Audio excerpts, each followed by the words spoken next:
nggak mungkin, dan nggak mungkin. Sementara pada saat mereka menyebutkan kata nggak mungkin, mereka sudah menutup pintu keajaiban. Ya kan? Sementara saya selalu mengingatkan kepada anak muda, sesuatu yang hebat berasal dari cara yang istimewa gitu. Jadi ya apa sih yang nggak mungkin sebenarnya gitu ya. Tuhan memberikan akal pada kita, pikiran pada kita. Kita ini masterpiece ya yang Tuhan ciptakan dengan semua kelengkapan diri ini. Ya kalau kita lihat satu-satu persatu ini sangat luar biasa. Kita ini ibarat kata kalau saya indikan lagi dengan komputer. Kalau komputer ini manusia ibarat komputer, ya kemudian diberikan ruh, dikasih listrik supaya komputernya bisa berfungsi, begitu juga manusia diberikan ruh atau nyawa supaya dia bisa hidup, ya kan? Nah kemudian diisi Tuhan, ya dengan rasa, di mana di sana ada emosi dan segala macam, begitu juga komputer diisi Tuhan software-softwarenya. Nah software ini tidak akan berfungsi kalau kita tidak mengaktifkannya. Kita nggak tahu gitu ya. Oh ini untuk apa? Oh ini bisa ngedesain seperti ini gitu. Kayak gitu hebatnya kita gitu sebenarnya ya. Jadi banyak sekali yang harus kita lakukan sebenarnya. Belum kita bicara bisnisnya, bicara mengenai diri kitanya sendiri saja nggak ada habisnya untuk kita bongkar gitu ya, untuk kita kembangkan gitu. Dan ini perjalanan yang menyenangkan sekali sebenarnya gitu ya. Nah cuma ya apa namanya, tidak semua generasi muda seperti itu ya, tapi kebanyakan ya, kebanyakan. Nah kemudian yang sering lagi disampaikan oleh anak muda itu adalah so taunya tuh tinggi gitu. Gak apa-apa sih gitu. Karena apa? Genggaman apa namanya, teknologi yang di genggaman mereka itu mengajarkan mereka begitu banyak. Beda dengan generasi saya yang kami zaman dulu itu kalau mau cari tahu sesuatu mesti naik motor dulu atau pergi kemana ke perpustakaan dulu, cari tahu dulu, atau terjun dulu dalam sebuah tim, kemudian bergerak melakukan dan akhirnya mendapatkan pelajaran di sana. Beda sekali seperti sekarang gitu. Ada tinggal ketik gitu ya dengan semua kemudahan-kemudahan ini dan akhirnya udah tahu gitu. Cukup sudah tahu, tapi mereka tidak mau mencari tahu gitu. Sampai mana taunya gitu lah. Nah gitu, jadi pada saat mereka udah bilang, ayo kita ini udah tahu Mora, tenang aja gitu ya, udah, ya kan yang tertutup adalah pintu pengetahuan gitu. Jadi gampang sekali juga mengucapkan kata ketiga ini. Dan yang paling terakhir ya, ntar aja deh gitu, selalu menumpuk-numpuk pekerjaan gitu. Nah terus ayo ini segala macam ya, nanti aja Bunda Mora. Iya, kalau ngumpul tuh bukannya nyelesain pekerjaan, tapi banyakan ngomong, ganggu-ganggu teman gitu ya, nggak efektif gitu memanfaatkan waktu pada saat apa ya, waktu kosong dan luang gitu, banyak menyia-nyiakan dan akhirnya itu tadi pintu kesempatan itu kita sendiri yang tutup ya. Jadi 4 problem mental block yang selalu dialami dimiliki oleh anak muda, 4 poin ini gitu ya. Nah, bagaimana caranya? Nah, kalau kita bicara mengenai personality and skill, ada 3 aspek pentingnya di sini. Ya, kalau sekarang ya teknologi untuk penampilan saya rasa sudah tidak sepenting di generasi saya dulu ya, di zaman saya dulu. Jadi kalau di zaman saya itu benar-benar penampilan itu memegang peranan sampai 57%. Jadi orang akan melihat penampilan kita dulu, ya kan? Ini sesuai nggak dengan katakan produk ya? Ini kan ada juga marketingnya. Nanti kita bicara marketingnya di sini banyak pebisnis ya, calon-calon pebisnis handal Indonesia, ya, pebisnis handal yang akan mendunia nantinya. Nah jadi dulu tuh begitu. Jadi apakah penampilan kita sama dengan produk yang kita jual gitu? Nah ini harus disesuaikan gitu. Nah semakin kita charming, semakin kita penampilannya menarik, orang semakin percaya dengan produk kita. Nah, kalau sekarang ini ini sudah mulai ya, mereka lebih kepada sikap, ya, sikap bagaimana, ini poin kedua ya, di poin kedua bagaimana mereka melakukan apa ya, marketing dari produk mereka gitu. Jadi udah nggak ngeliat lagi. Tapi sesekali juga ya masih ada beberapa bidang, bukan sesekali, ada beberapa bidang yang masih ya menganggap penampilan ini yang penting gitu dibandingkan sikap dan lain-lainnya gitu ya. Nah, jadi apa-apa saja komponen daripada personality, yaitu penampilan, sikap, dan skill. Yang pertama, kalau kita bicara penampilan, udah jelas ya kan, bagaimana kita sebagai seorang pebisnis atau calon pebisnis nantinya itu ya, menampilkan diri dengan sebaik-baiknya, kita citra diri kita gitu. Penampilan yang bersih, serasi, sopan, sederhana, kemudian enak dilihat gitu ya. Nah, ini juga kayaknya harus gitu ya. Saya juga ketemu sama kelompok anak muda ya, orang-orang yang kreatif luar biasa, banyak sekali saya ketemu anak-anak seperti ini gitu ya. Ya, mereka sadar sendiri gitu bahwa untuk apa kami mengenakan jas gitu kan? Untuk apa kami mengenakan dasi ini gitu? Sementara dunia kerja kami begini segala macam seru gitu. Emang ya sih keren gitu. Nah kalau di tempat saya dulu, kalau ada yang presentasi pakai kaos, dianggap nggak sopan gitu. Itu dulu ya. Nah ada yang maaf pakai sneaker karena sneaker itu untuk dunia penampilan ya, di dunia wardrobe. Sneaker itu kasta yang terbawah karena sepatu kulit itu teratas gitu kan. Nah sekarang ini presentasi dengan sneaker udah biasa aja gitu. Nah jadi anak-anakku untuk penampilan saya tidak akan bahas lebih dalam karena mungkin Anda bisa lihat sendiri, ada searching di Google bagaimana menampilkan diri Anda dengan sebaik-baiknya. Intinya yang saya sebutkan tadi ini pegang ya, bersih, sopan, serasi, sederhana. Itu bicara penampilan. Jadi tampilkan diri dengan 4 poin tersebut. Nah kemudian bicara mengenai sikap. Sikap ini semacam kebiasaan atau sesuatu yang kita berikan kepada orang lain. Jadi ini kalau bicara mengenai olah pikir dan rasamu digabungkan menjadi satu. Misal contoh, ya pada saat nanti kalian menjadi pebisnis, ya kan, katakan harus bertemu dengan klien-klien, harus presentasi atau apa saja. Nah, berikan sikap yang baik kepada mereka dengan apa? Menyapa dahulu gitu ya, berikan senyuman terbaik Anda. Nah kemudian berkomunikasilah yang baik gitu ya. Nah kemudian banyak sekali komponen-komponen di sikap ini ya yang harus juga kita berikan. Nah kalau saya sih paling gampangnya adalah kita ini diwariskan budaya leluhur bangsa yang luar biasa. Nah, itu aja modalnya. Senyum, ramah tamah, menyapa duluan, gak nunggu disapa duluan gitu. Itu orang akan menarik lawan bicara kita untuk oh manis sekali gitu ya, baik sekali, luar biasa sekali ini gitu. Nah, jadi budaya-budaya leluhur ini aja angkat kembali gitu. Ya, angkat kembali budaya ramah tamahnya ya, sopan dan santunnya gitu ya. Nah, kemudian olah rasamu.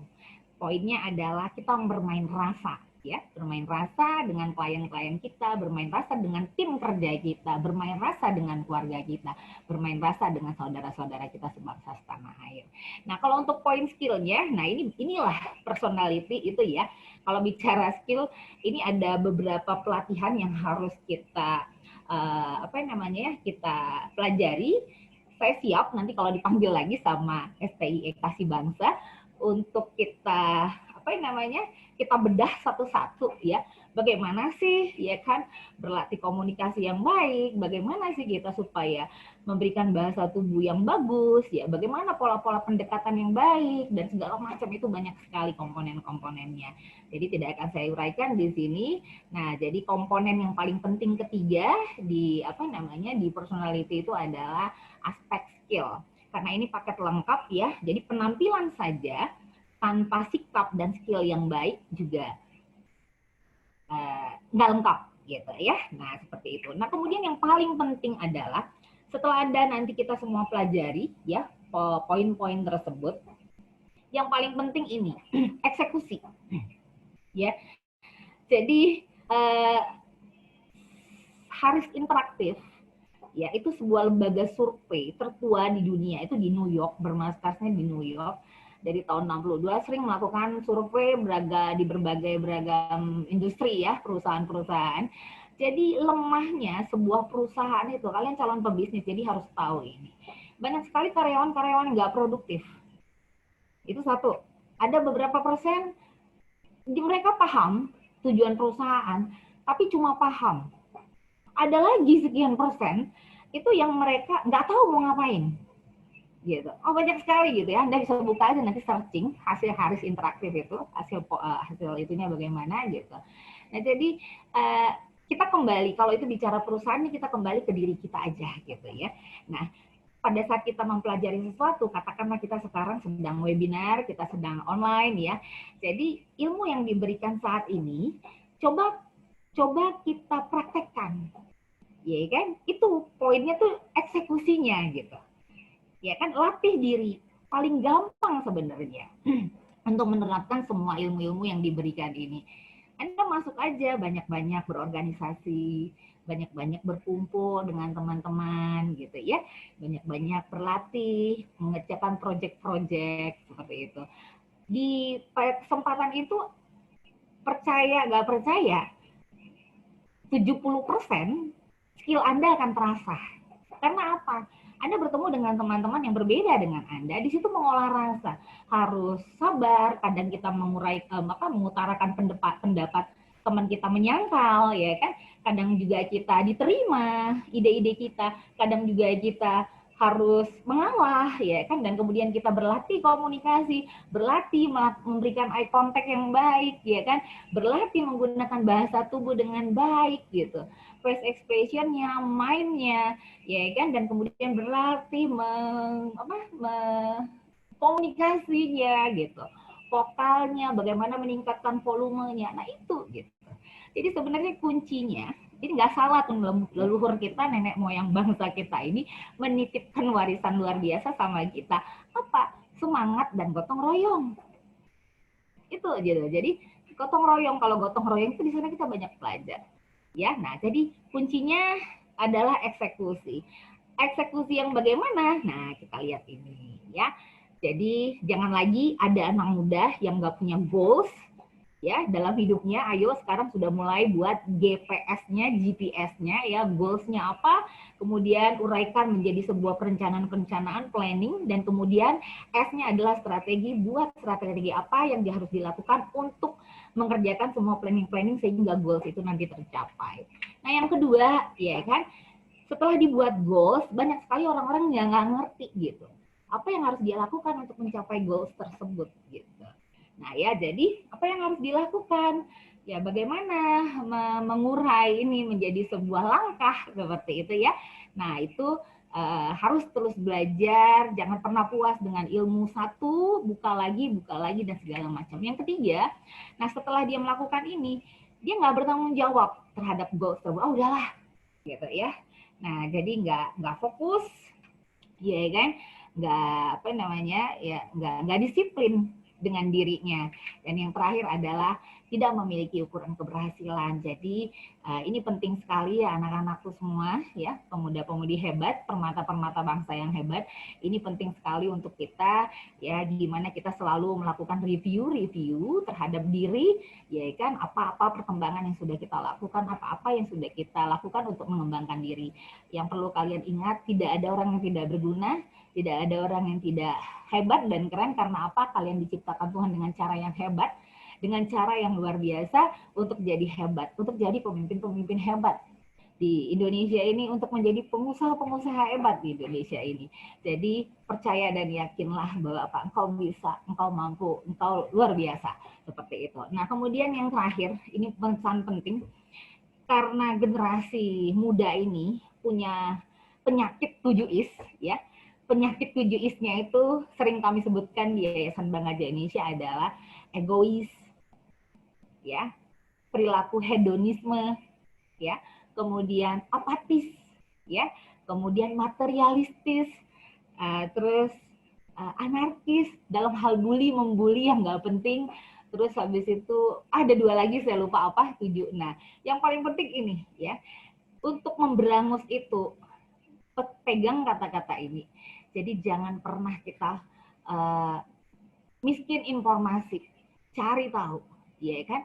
Jadi jangan pelit dan miskin komunikasi serta informasi ini, pelajari lagi gitu ya. Jadi kalau misalnya Anda ingin mempunyai sebuah teamwork yang hebat dalam perusahaan Anda, ini pegang nomor satu gitu ya. Jadi yang bawah selalu membuka komunikasi, ya pimpinan atas membuka komunikasi dengan timnya juga selalu memberikan atau terbuka dengan semuanya, ya didiskusikan dan segala macam dengan pimpinan atas. Nah jadi ini penting sekali ya anak-anakku. Nah yang tadi bicara mengenai eksekusi, saya akan tutup dengan satu poin ini ya. Rencana nggak akan mengubah apapun ya, tapi eksekusilah yang mengubah sesuatu. Jadi terlalu banyak teori juga bikin pusing kepala, kita buat bingung ya. Lebih bagus kita selesaikan satu dan langsung dieksekusi. Apa itu? Ayo bertindak, ayo berbuat. Sementara itu saja materi dari saya ya. Mudah-mudahan membantu anak-anak semua, adik-adikku semuanya dalam mencoba mengembangkan diri ya di era digital saat ini gitu ya. Ingat ada sebuah era yang saya juga sering sampaikan ya, era ya, era volatile, uncertainty ya, era kebingungan, era ketidakjelasan gitu ya. Ternyata ada yang lebih ngeri lagi gitu. Era pandemi COVID-19 ya. Ternyata ini lebih mengerikan lagi sehingga memutus segalanya, ngebuat kita yang tadi udah semangat bergerak melakukan tiba-tiba harus ketaktuk gitu ya. Nah, jadi cara mengatasi ini ya, Puka lawan dengan Puka, ya ayo semangat lagi, ketahanan dirinya, kita harus tangguh, tuh gimana nih supaya tangguh. Nah, kayak gini-gini nanti saya siap dipanggil lagi untuk kita berlatih ya menghadapi era Puka dan masa setelah pandemi COVID. Saya berdoa Anda semua menjadi orang-orang hebat ya, sebagaimana Anda diciptakan hebat oleh Tuhan Yang Maha Esa. Saya rasa itu saja, Fatahul Farma dan adik-adik semuanya. Ya, silakan. Balik ke slide yang tadi. Oke, terima kasih banyak Bunda. Sama-sama saya. Jadi Bunda siap dipanggil lagi 24 jam, Bunda? Siap. Pokoknya judulnya kalau buat anak muda Indonesia, saya siap selalu hadir karena memang hari-harinya seperti itu ya Pak Tahul. Jadi teman-teman saya mau kasih tahu sama adik-adik semua, Pak Tahul Pharma ini salah satu Indonesia Youth Icon di angkatan pertama saya, di yayasan saya. Jadi perwakilan Provinsi Sumatera Barat. Nah, jadi ini angkatan pertama ya, luar biasa. Ya, the one and only ya waktu itu di masa-masa perjuangan yayasan kami. Nah, sekarang para Indonesia Youth Icon kami itu sudah tersebar di seluruh dunia, alhamdulillah. Nah, termasuk Fatahul Pharma ini sekarang sudah bekerja, membanggakan sekali melihat aktivitasmu Fatahul ya. Jadi ketemu sama anak lagi nih. Gitu, ya. Tentu Bunda. Siap ya. Siap dipanggil pokoknya, tenang aja.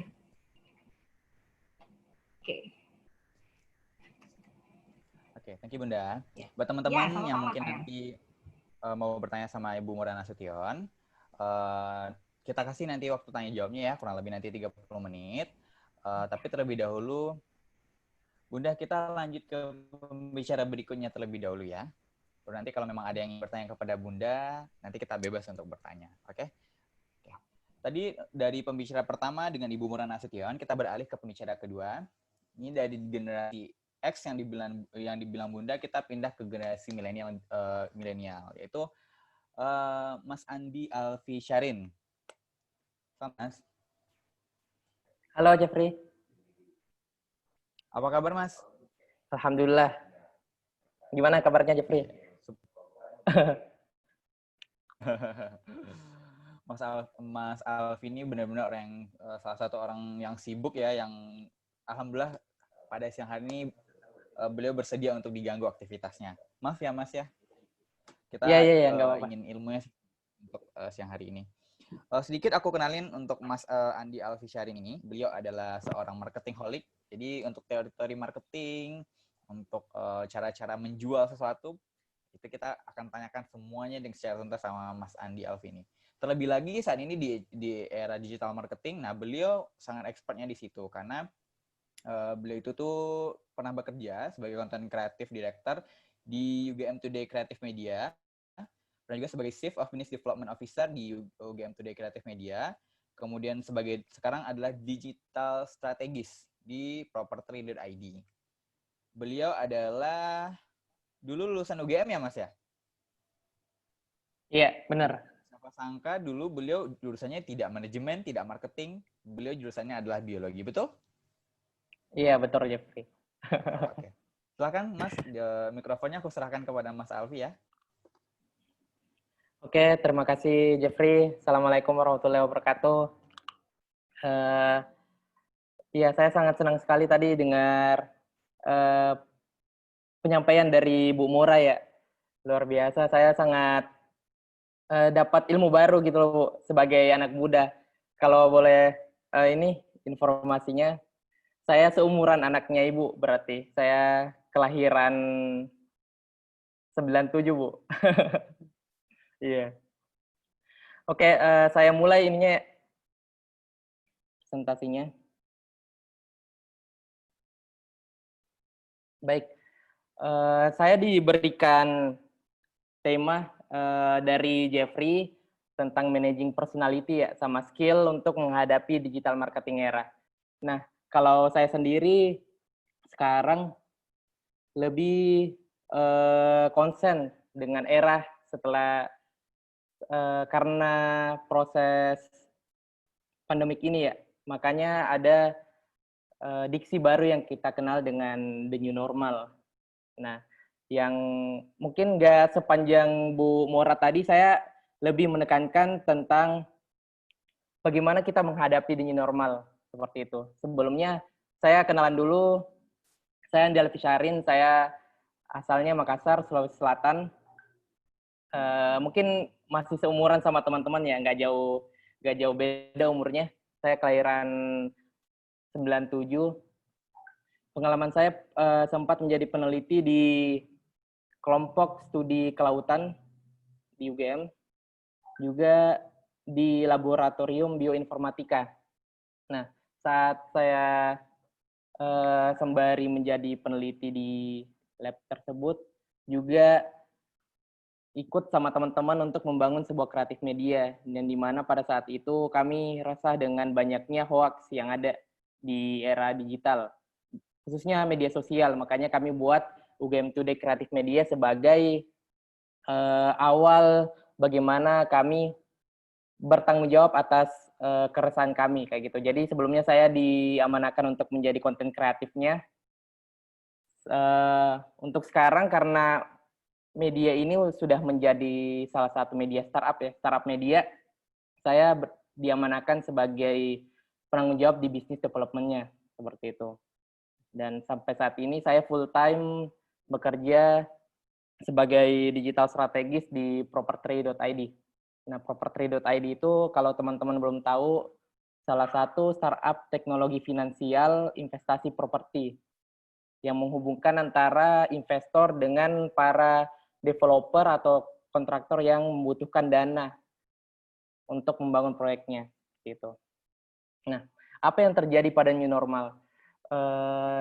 Literatur yang saya baca, kalau teman-teman tahu Yuval Noah Harari ya, buku beliau itu terkenal yang judulnya Sapiens, Homo Deus, dan 21 cara 21 cara menghadapi era 21. Nah, pada artikel yang ditulis Yuval Noah Harari mengatakan bahwa akibat dari pandemik ini, adanya new normal bahkan mengubah hampir semua tatanan peradaban kita. Salah satu efeknya adalah kalau teman-teman tahu di ini ya, di ranah bisnis ya. Kalau teman-teman tahu Facebook, Twitter, dan Google, sekarang mereka sudah istilahnya mempekerjakan karyawannya dari rumah. Semua sudah work from home sampai waktu yang tidak ditentukan. Itu kan mengubah semua pola cara-cara berbisnis ya. Teman-teman juga tahu kalau salah satu startup pariwisata, Airi, sudah tutup di Indonesia.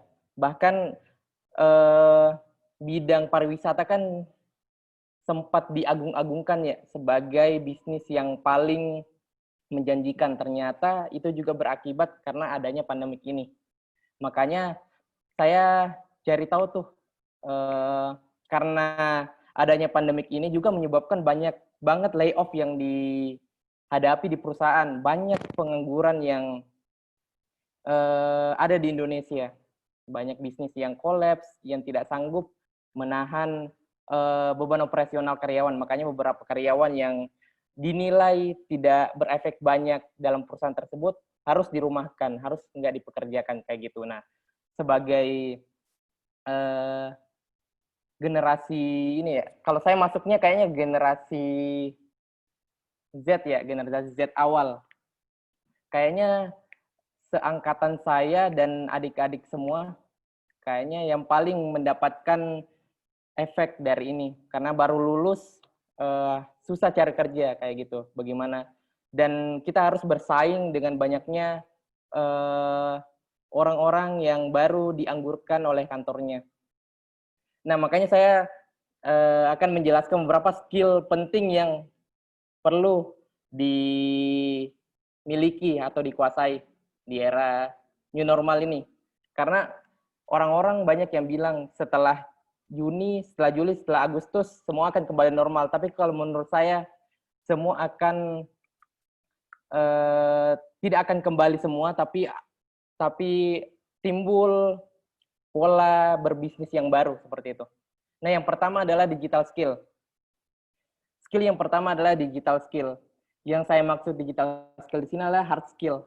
Jadi bedanya soft skill dengan hard skill itu, hard skill harus ada output-nya, ada output yang nyata. Seperti menulis itu sebuah hard skill.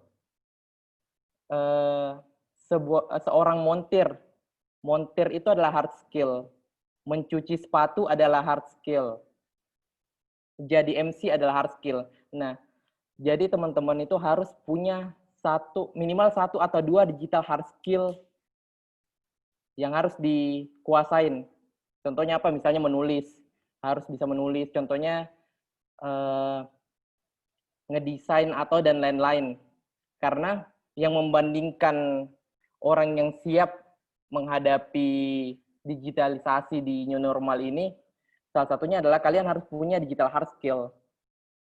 Kalau saya tanya teman-teman HRD ya di tiap perusahaan, yang membedakan tiap orang itu salah satunya adalah skill apa yang diketahui.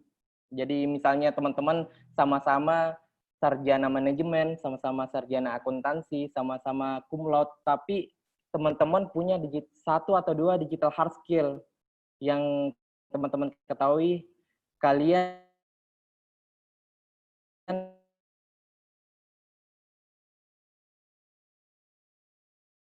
skill yang pertama. Yang kedua, remote working.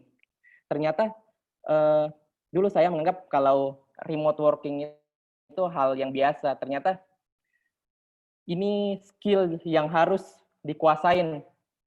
Karena kenapa? Di tempat yang sama, kita harus bisa menyampaikan maksud dan tujuan dengan nyaman dan seefektif mungkin. Karena kenapa? Banyak sekali mungkin teman-teman yang sambil kerja juga merasakan kalau ada yang WFH juga. Remote working ini disangkanya kita semakin sedikit yang dikerjakan. Ternyata dengan adanya manajemen aktivitas yang buruk ya, misalnya ternyata pekerjaannya dikerjakan jam 12 malam, paginya kita tidur, dan pola aktivitas tersebut ternyata tidak sejalan dengan teman kantor yang lain. Makanya remote working ini menurutku hal yang sangat penting dimiliki. Bagaimana kita menyajikan presentasi yang baik, bagaimana kita berbicara dengan teman dan rekan kerja dengan maksud tertentu bisa disampaikan. Dan yang paling penting adalah time management. Karena remote working ini mengakibatkan kita bekerja dan hidup di tempat yang sama. Misalnya kita kerja di kamar, kita juga istirahat di situ. Jadi itu bisa kita merasa sibuk tapi tidak ada pekerjaan Itu skill yang kedua yang perlu dimiliki. Yang ketiga, personal branding. Ini mungkin berapa kali saya highlight kalau saya buat status di media sosial ya. Kenapa? Apa yang dimaksud sebenarnya dengan personal branding? Jadi personal branding itu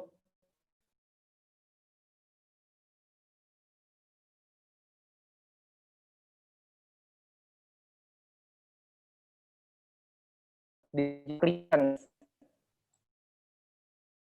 dengan bisa menyampaikan apa yang kita miliki. Jadi contohnya, bagaimana kamu menjelaskan ke media sosial misalnya, kamu itu punya skill fotografer. Bagaimana kamu menjelaskan ke media sosial kalau kamu punya skill data scientist misalnya. Karena personal branding adalah salah satu jalan yang bisa orang-orang highlight dari kamu. Misalnya, saya mau ngajak Jeffrey nih untuk gabung ke tim saya. Tapi saya nggak tahu Jeffrey itu bisanya apa, karena di media sosialnya, dia itu nggak meng-highlight dia itu bisa apa, kayak gitu. Nah, jadi biasanya juga HRD mencari jejak digital orang-orang. Oh, ternyata Jeffrey itu sering sharing di media sosialnya tentang keadaan ekonomi, bagaimana menghitung modal dan laba rugi perusahaan misalnya, seperti itu. Dan personal branding ini merupakan skill yang dianggap remeh oleh banyak orang. Makanya teman-teman sekarang sering lihat microblog ya, kalau di Instagram microblog itu salah satu ajang personal branding, bagaimana dia menjelaskan dirinya, bagaimana dia menjelaskan skill yang dia miliki, seperti itu. Itu yang skill ketiga. Dan yang terakhir adalah online learning. Di era new normal ini kita nggak bisa seenaknya aja membuat suatu forum besar untuk melakukan sistem belajar mengajar. Seperti di kasih bahasa mungkin juga nggak bisa langsung tatap muka ya. Nah, makanya online learning ini penting sekali.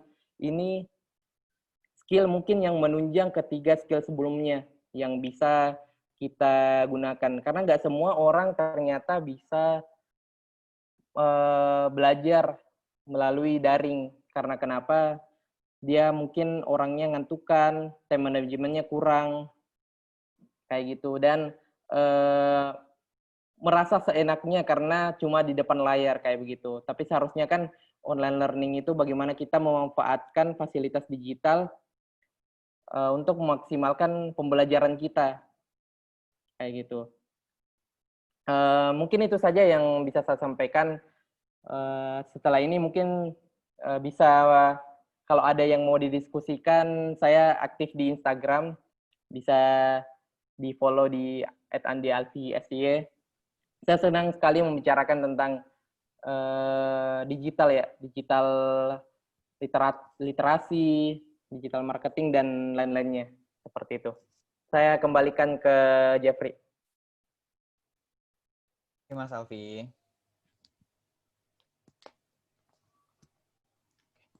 Baiklah teman-teman, tadi kita udah dengarkan materi dari kedua pembicara kita. Yang satu yang seperti yang beliau sampaikan tadi, beliau yang lahir di generasi X. Dan maaf ya Bunda. Dan satu lagi pembicara yang milenial sekali, yang ya kurang lebih kita seumuran lah, Mas.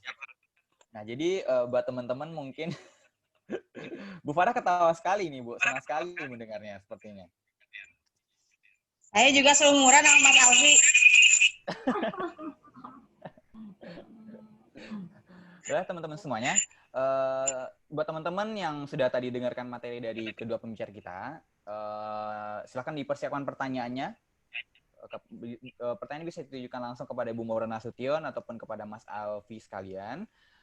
Bisa nanti kalau memang ingin bertanya secara langsung, bisa raise hand, atau nanti akan ditinggalkan di kolom chat aja, nanti kita akan bacakan pertanyaannya. Tapi terlebih dahulu, kita akan minta tanggapan terlebih dahulu dari Ibu Farah Kolbia, yang pada siang hari ini mewakili Ketua Tim Pakar kita, Bapak Dr. Eka Ekasi. Silakan Bu Farah. Iya, terima kasih Jeffrey. Sama-sama Bu. Sebetulnya agak gimana ya mewakili Pak Eka gitu.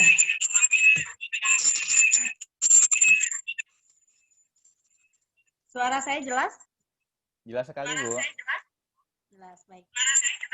Terima kasih kepada kedua narasumber kita yang luar biasa, sangat menginspirasi, apalagi ya, amazing. Pokoknya sebutan terbaik lah. Ibu Mora Nasution yang aku dari generasi X. Bu, kalau ibu generasi X, saya generasi Y ya. Oh, siap. Siap, siap. Iya. Oke. Jadi memang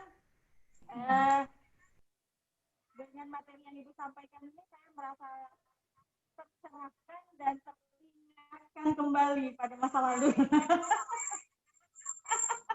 Bagaimana kita kalau cari info tuh nyari, kalau nggak punya duit nongkrong di toko buku sampai diusir satpam gitu kan. Iya, ibu inget ya zaman kita dulu ya.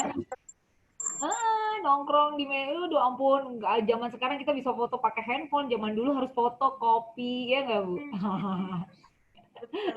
Iya, iya, siap. Ya, jadi saya mengambil intisari dari yang sudah disampaikan Ibu Mora. Memang life skill ini yang menjadi bekal kita dalam menghadapi hidup itu ya intinya ya Bu ya. Kemudian dalam hidup kita harus mencari atau menentukan goals atau tujuan.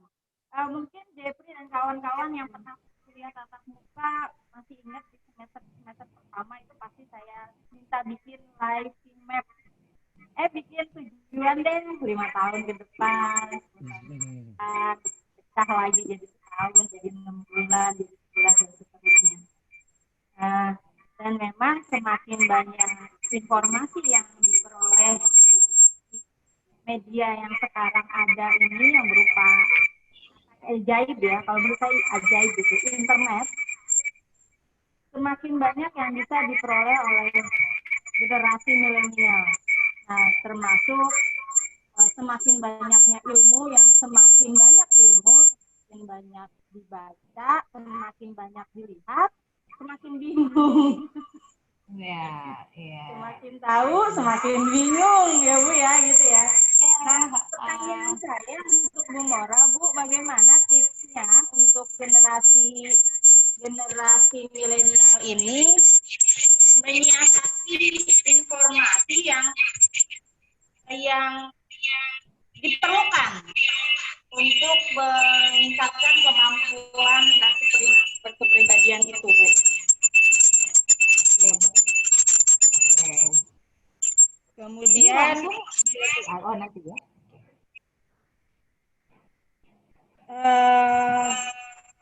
Saya juga menghadapi masalah ketika masuk di dalam satu kelas menyampaikan sesuatu. Nah, itu nanti akan banyak hadapin perbedaan pendapat, menghadapi perbedaan keinginan, perbedaan tujuan, gitu ya.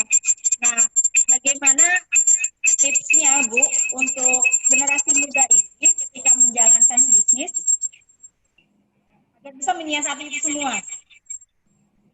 Itu untuk Bu Mora. Ya. Bu Mora, untuk pertanyaannya jelas, Bu?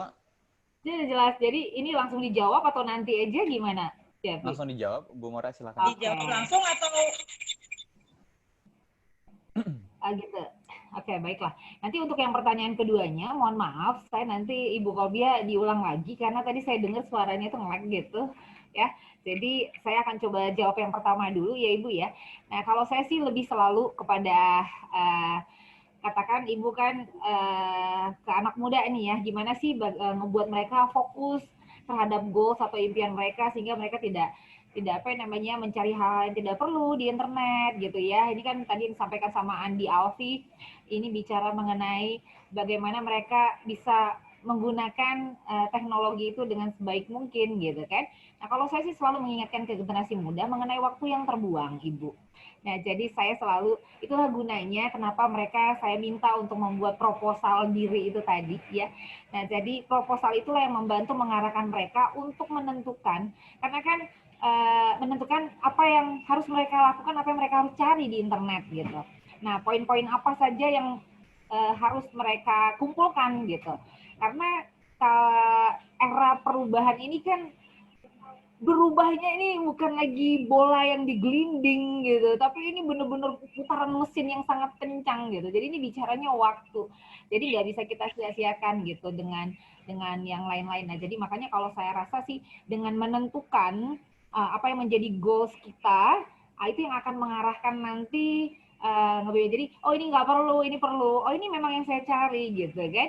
Nah, jadi sehingga lebih tepat. Jadi saya selalu mengingatkan mereka untuk waktu yang terbuang gitu. Jangan sia-siakan waktu yang terbuang. Ayo fokus.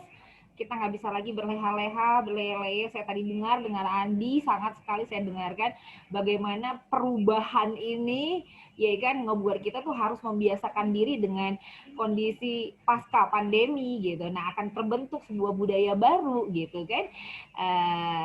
Yang mau tidak mau kita harus menyesuaikan diri dengan hal tersebut gitu. Nah, jadi supaya kita cepat sampai ya dan kemudian kita tidak menyia-nyiakan waktu dengan hal-hal yang tidak penting, yuk tentukan saja dari sekarang apa yang menjadi tujuan kita gitu. Nah, untuk yang pertanyaan keduanya, mohon maaf Ibu, saya dengarnya terputus-putus ya.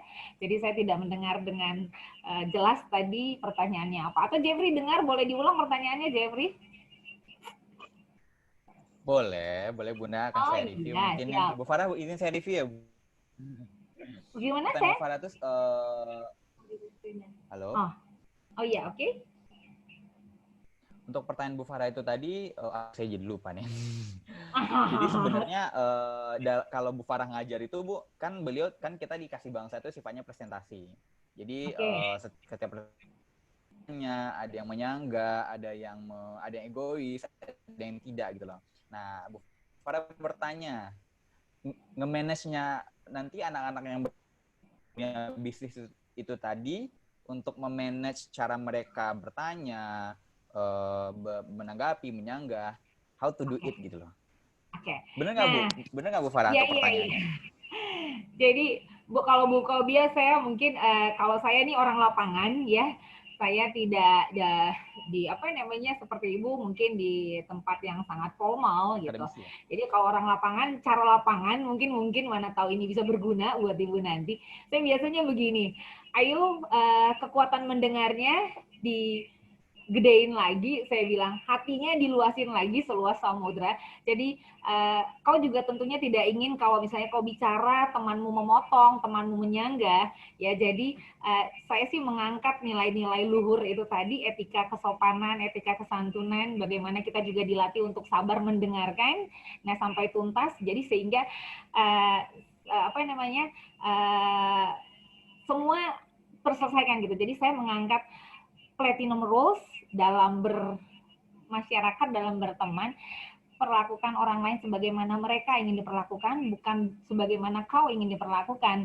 Kalau diperlakukan sebagaimana kita ingin diperlakukan, itu kan ada pamrih ya. Jadi saya baik-baik sama dia, saya dengerin supaya dia nanti juga dengerin saya. Enggak itu gitu. Tapi saya lakukan, mengajak anak muda untuk melakukan sesuatu, katakanlah mereka melakukan itu, nggak apa-apa gitu. Itu tempatmu untuk berlatih bagaimana menghadapi pada saat nanti engkau memimpin tim, memimpin negeri ini dengan semua gangguan-gangguan terjadi, kau tetap tenang gitu kan, engkau tetap tersenyum gitu ya, tapi engkau tetap bisa menyelesaikan semua permasalahan. Jadi kalau cara lapangan kayak gitu sih Ibu, biasanya saya menyentuh rasa mereka, ya menyentuh hati nurani mereka untuk ayolah gitu ya, dengarkanlah dulu teman-teman kita ini gitu ya, kan ada sesi untuk menyanggah gitu. Nah jadi pada saat sesi sanggahan dimulai, udah itu kayak apaan tuh, nggak apa-apa saya biarin gitu. Nah itu di situ serunya gitu ya. Jadi sabar aja Ibu, namanya generasi Z, Ibu pasti banyak ngadapin generasi Z saat ini. Itu generasi Z memang mereka itu pengen dilihat. Itu salah satu karakteristik mereka itu adalah beda kayak kita gitu. nggak pengen eksis, takut gitu ya, ada rasa aduh pantas gak gitu ya. Nah kalau yang sekarang ini itu kuat ke sana gitu ya, mereka ingin dilihat, didengarkan, mereka ingin merasa dianggap penting dan segala macam. Ini bagus sih gitu ya.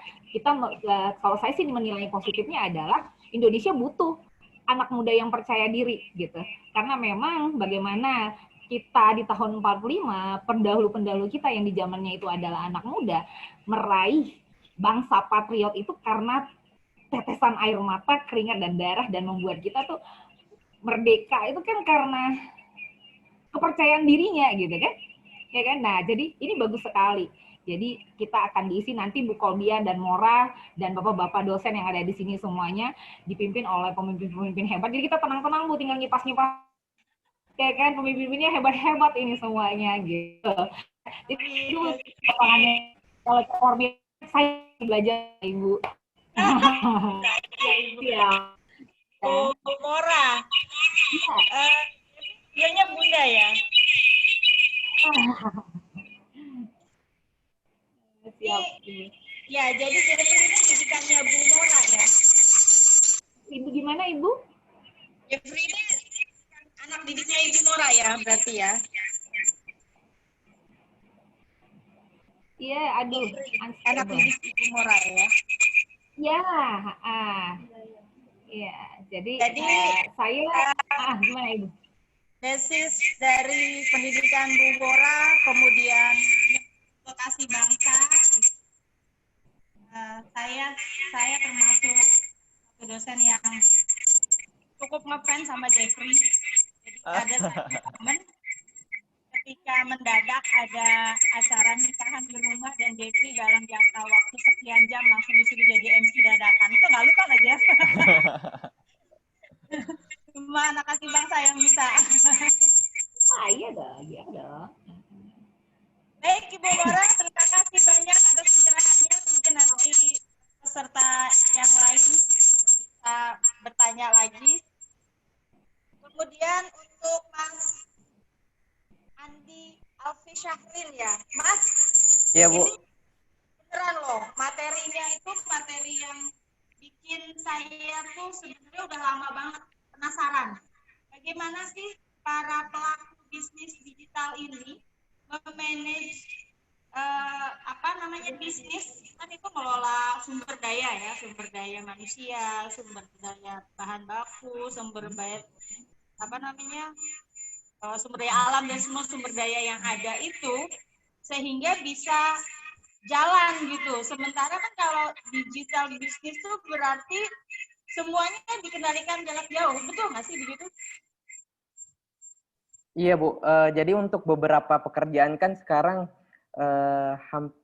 hampir terdigitalisasi 100% Bu. Seperti contohnya posisi saya misalnya sebagai digital marketing, dan programmer dan lain-lain itu bisa bekerja dalam istilahnya komunikasinya dengan digital Bu. Jadi nggak perlu lagi tiap hari untuk ke kantor, tapi kita menggunakan tools-tools komunikasi seperti Zoom ini, WhatsApp, dan lain-lain seperti itu, Bu.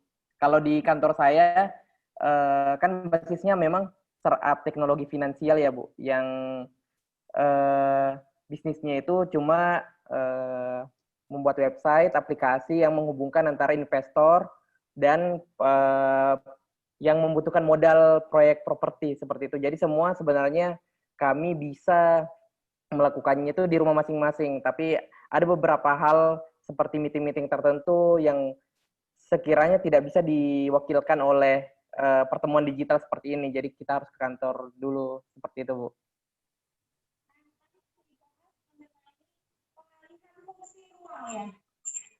Gimana Bu?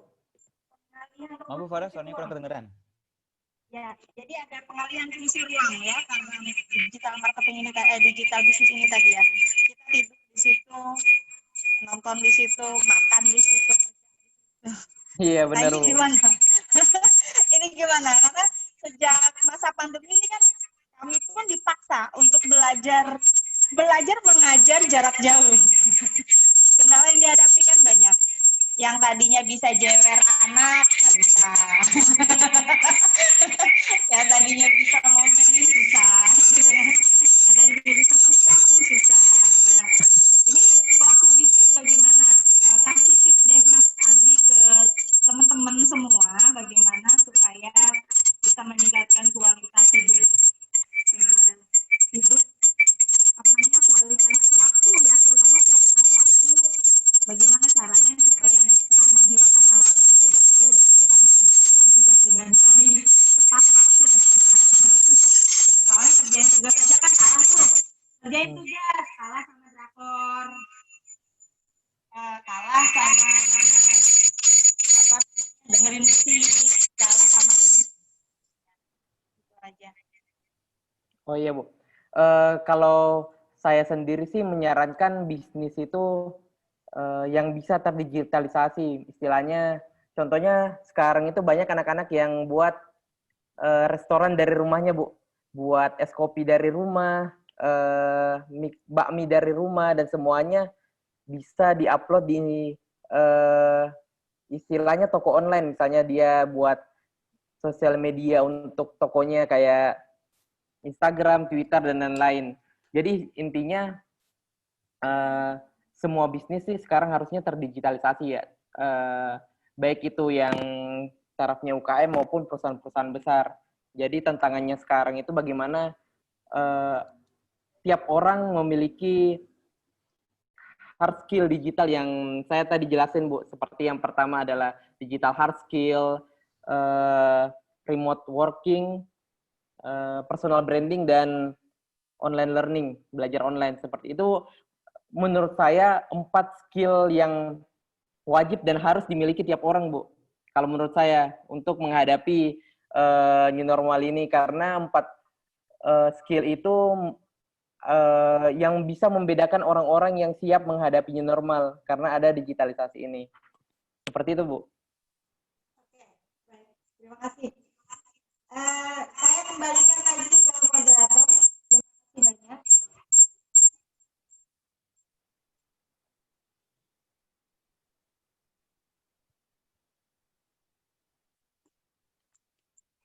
Jadi, terima kasih untuk Ibu Nora dan Mas Andi. Saya kembalikan lagi ke moderator.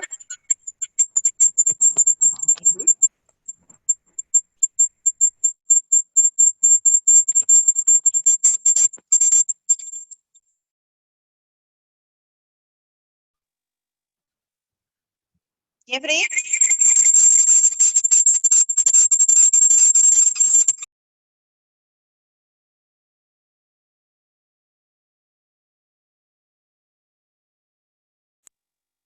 Halo, Jeffrey? Jeffrey?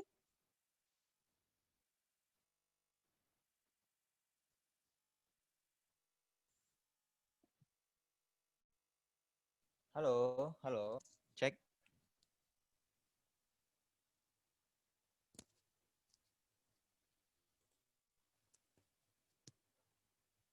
Saya kembalikan Halo. lagi ke moderator.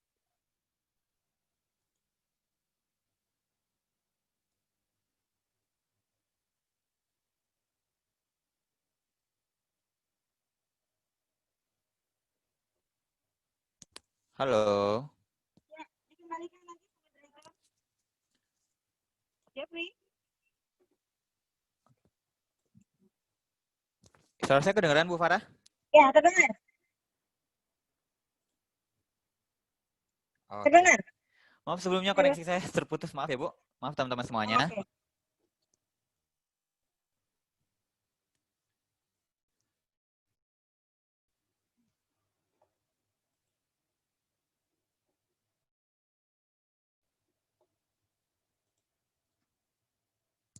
Halo.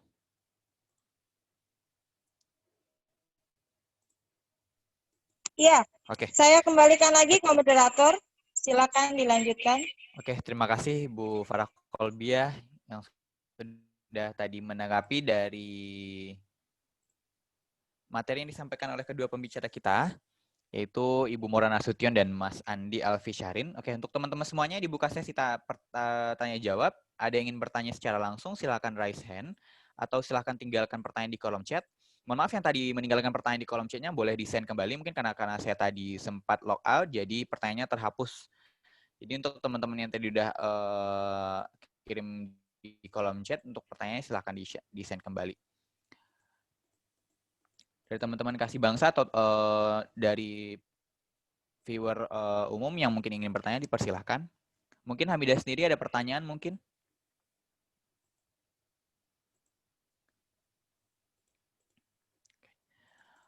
Oke, jika dari teman-teman masih mempersihkan pertanyaannya, mungkin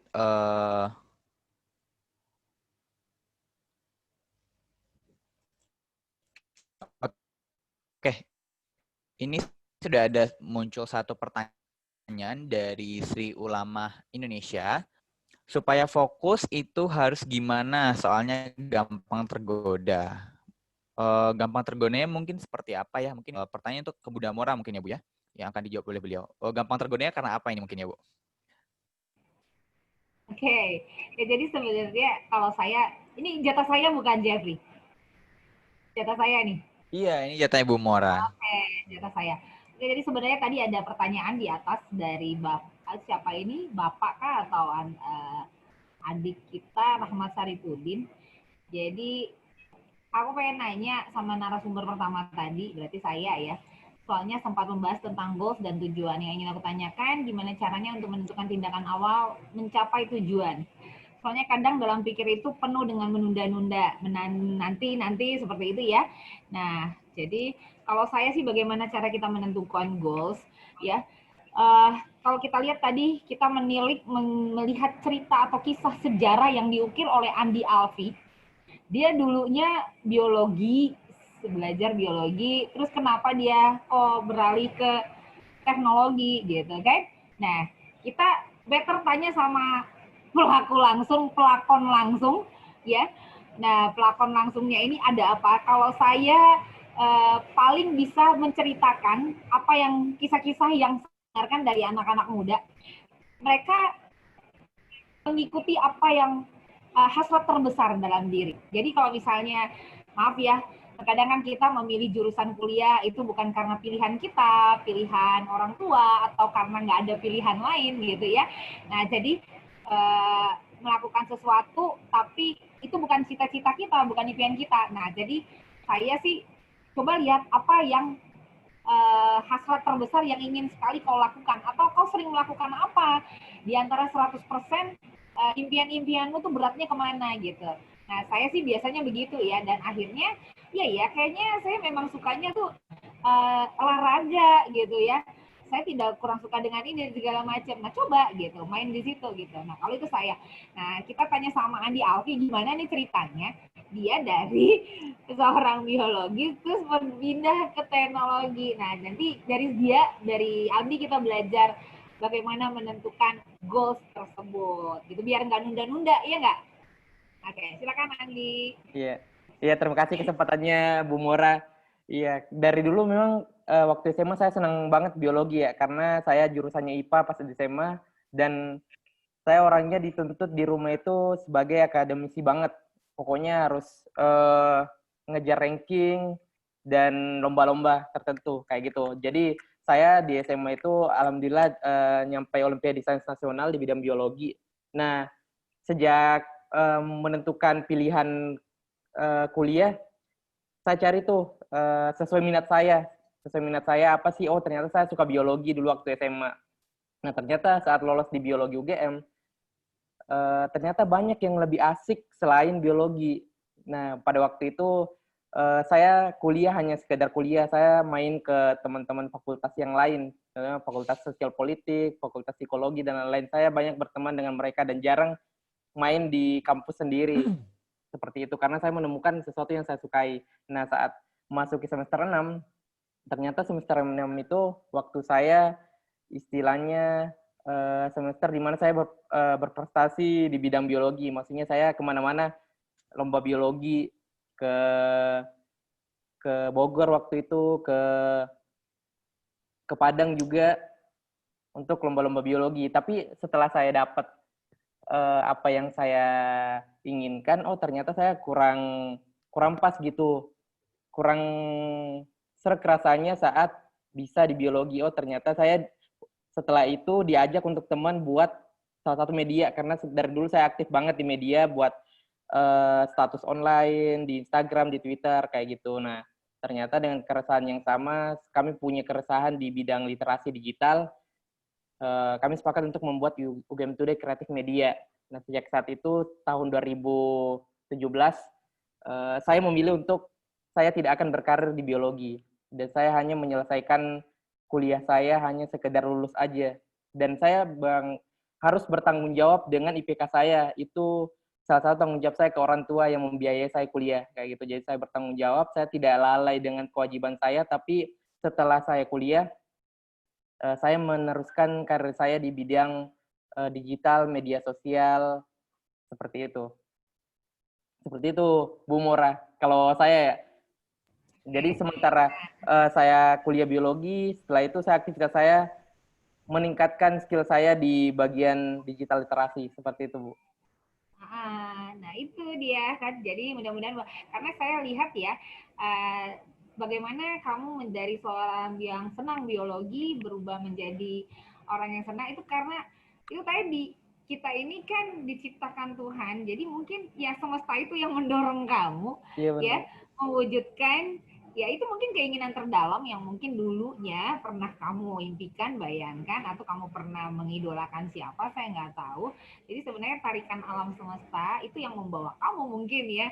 I don't know.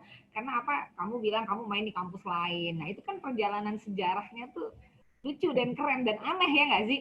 Iya kan? Aneh nggak gitu? Nah jadi kita ukir sejarah kita masing-masing, anak-anakku. Nggak apa-apa kadang fokus, kadang nggak fokus, kadang kita bingung menentukan goal segala macam. Intinya, ayo lakukan perjalanan itu, mulai sejarah itu, ukir sejarah itu dari sekarang, ya kan? Dengan cara apa? Kita bongkar dari diri dulu. Apa yang paling kita suka? Apa yang paling kita kepengen banget? Apa yang itu kita banget gitu? Apa yang, nah kalau kita melakukannya itu udah sesuai dengan ininya kita gitu, karena setiap orang itu unik, nggak bisa sama. Jadi kalau misalnya maaf ya, kita kadang kan mengidolakan orang. Kalau kita mengidolakan orang tuh nggak apa-apa sih sebenarnya, sah-sah aja gitu.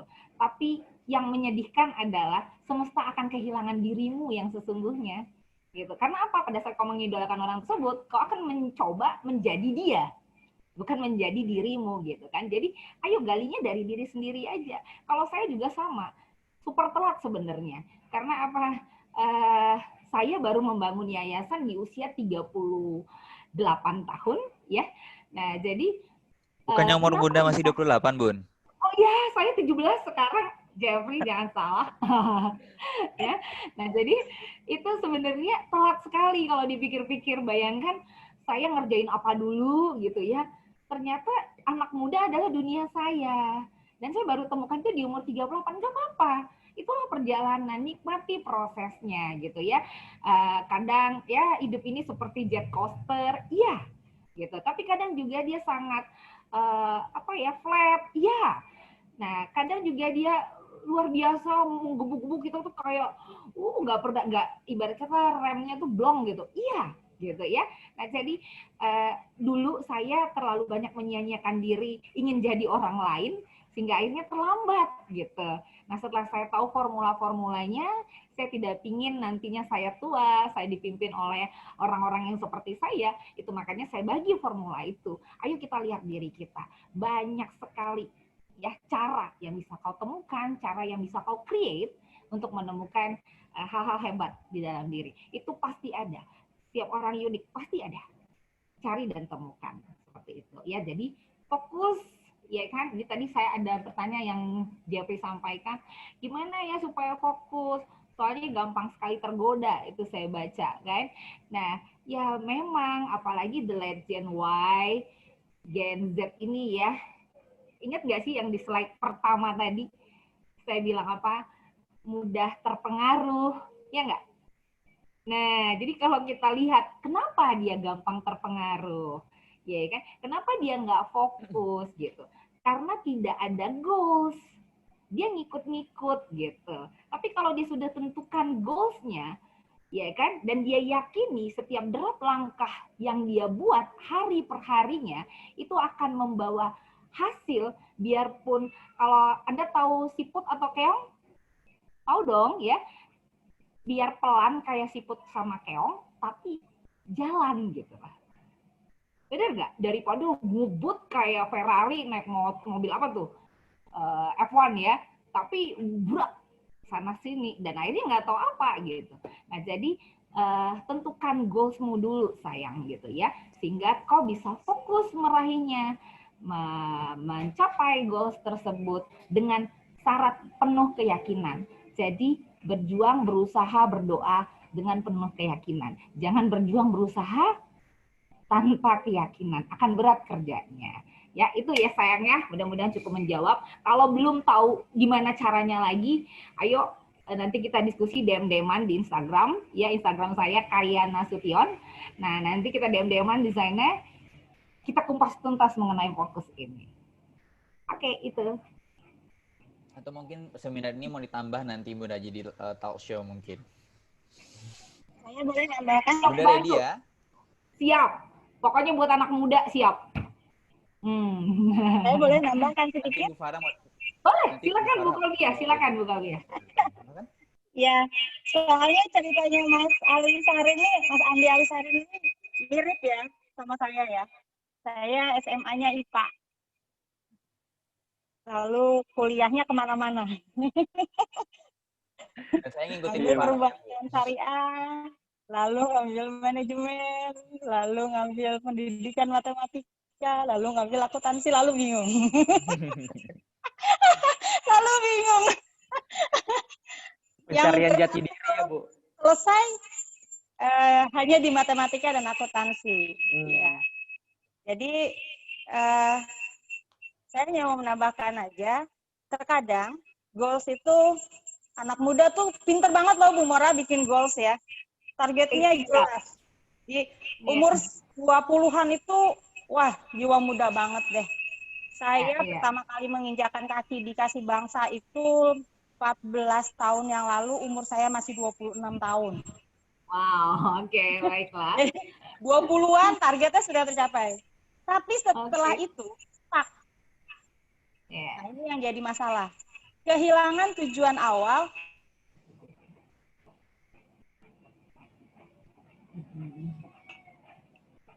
Curhat. Ya, nggak apa-apa. Nah, ini yang menurut saya akan sangat berbahaya kalau generasi muda itu mengikuti jejak saya. Habis itu jadi bingung, mau ngapain lagi. Jadi akhirnya, ya sampai hari ini saya masih coba-coba. Apa aja saya kerjain. Iya. Harus coba. Gitu. Dari mulai, saya sempat mainin komputer juga, Mas Andi. Jual beli komputer juga sudah, servis komputer segala macam, sempat buka tempat kursus, sempat. Tapi sekali lagi, saya nggak punya mentor. Jadi tidak ada yang memberikan saya panduan, ini boleh dan tidak boleh. Ini jalan atau berhenti. Jadi Jeffrey bersyukur banget tuh punya Bu Mora, ya kan? Nah, seminar hari ini bersyukur banget bisa dapat kontaknya Bu Mora sama Mas Andi. Gitu. Jadi pesan saya sih, ya itu, jangan pernah lupa, jangan sampai hilang tujuan awal pada saat kita membuat goals. Itu aja sih. Terima kasih. Makasih Bu Farah. Ya saya kan udah punya Bu Mora yang dulu dari 2015 ya Bu. Siap. Sekarang kan saya mainnya sama Bu Farah nih Bu. Tuh. Jadi dua kolaborasi yang sangat bagus ya Bunda ya. Siap. Oke.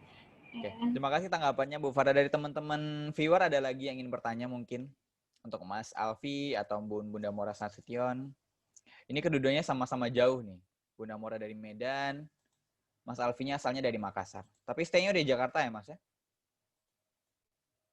Iya, udah di Jakarta. Oke, dari teman-teman ada yang ingin bertanya?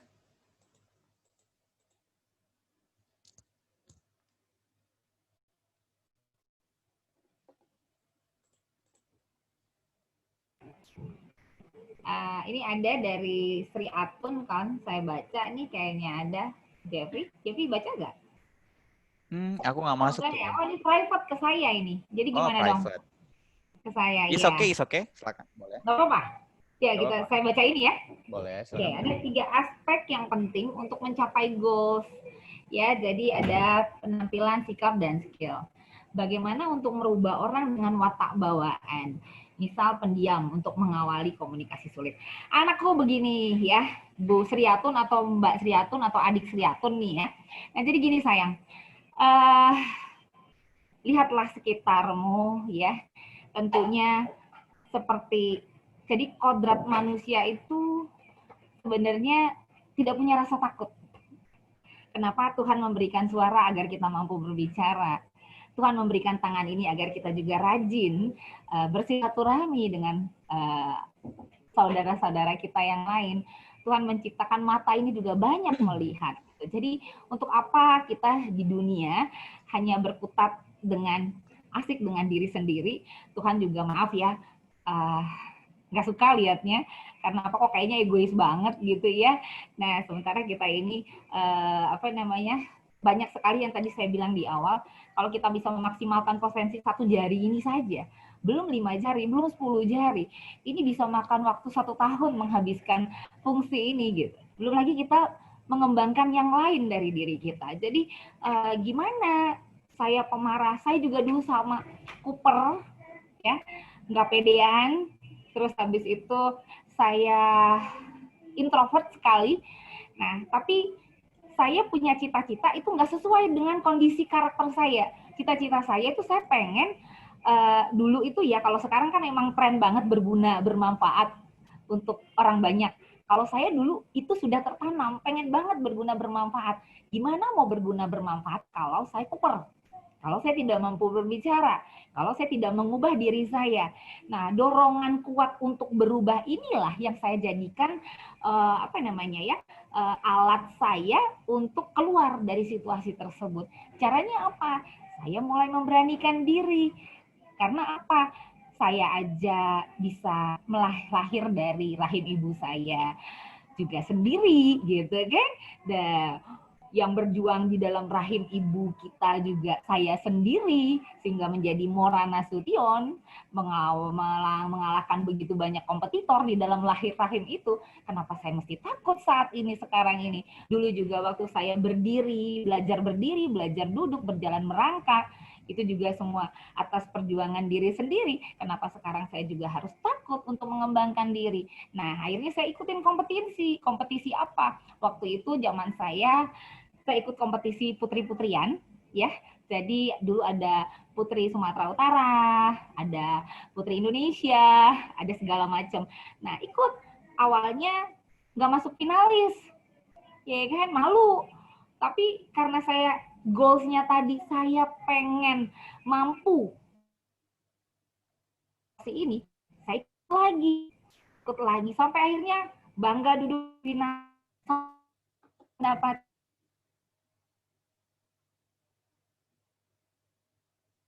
Jangan bawaan itu kita anggap, oh Tuhan kasih.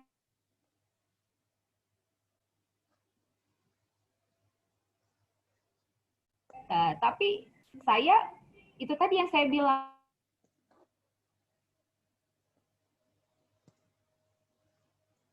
perbaiki. Dan akhirnya seperti yang Anda lihat sekarang,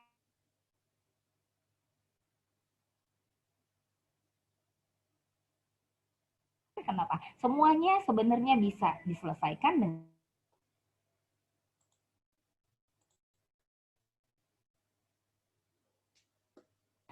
mencapai atau merubah diri yang katakan kamu apa gitu. Nah, karena saya harus seperti itu. Ayo ingat ya, nggak ada lah watak bawaan gitu.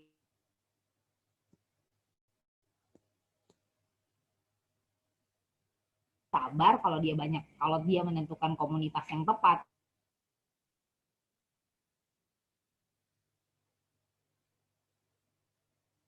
Sih, itu saya rasa Jeffrey. Ya Bunda, terima kasih jawabannya Bunda. Jadi sebenarnya watak bantu bisa diimpulsif kembali ya Bunda, bisa Ya. Bisa dipengaruhi lagi oleh pengaruh-pengaruh di luar ya, dan goals yang kita punya tadi itu ya Bunda ya. Ya. Jadi tetap Jadi 2 tahun sekali. Halo Bunda. Saat ini misalnya ya, saya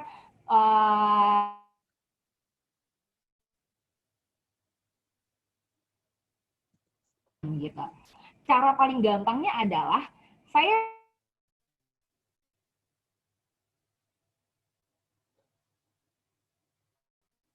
cicilan misalnya.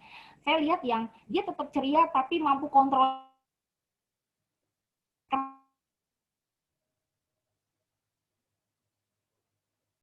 ya selama terus saja 6 bulan, 1 tahun.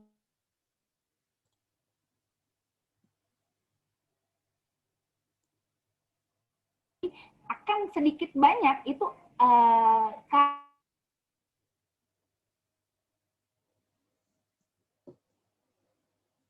ya, bukan saya pilih teman karena saya mau begini, enggak.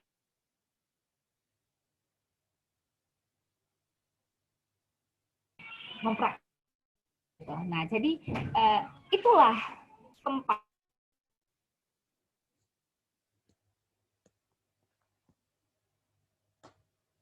dari situ. Banyak cara, banyak tempat,